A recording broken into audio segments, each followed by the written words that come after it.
সতর্ক থাকতে হবে। আমরা স্বৈরাচার দেখেছিলাম, স্বৈরাচারের সময় আমরা দেখেছিলাম বিশেষ করে মা বোনদের যেই ভোটের কেন্দ্র থাকে সেখানে আমরা দেখেছিলাম যে মা বোনদের লাইন থাকে, কিন্তু সেই লাইন আর এগোয় না। আধা ঘন্টা হয়েছে, 1 ঘন্টা হয়েছে, 1.5 ঘন্টা হয়েছে, লাইন এই জায়গায় থাকে, কিন্তু দূরের থেকে দেখতে পারে কি সুন্দর, কত বড় লাইন, কত মানুষ ভোট দিচ্ছে। কাজেই এই ব্যাপারে আপনাদেরকে সতর্ক থাকতে হবে।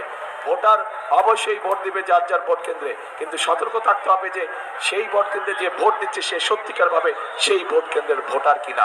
বিশেষ করে মা বোনরা এই পাশে আছেন, আপনাদেরকে এই দায়িত্বটা বেশি করে পালন করতে হবে। প্রিয় ভাই বোনেরা, ভোটের দিন সকাল সকাল যেতে হবে আপনাদেরকে, পারবেন? আপনার সারা জীবনের যে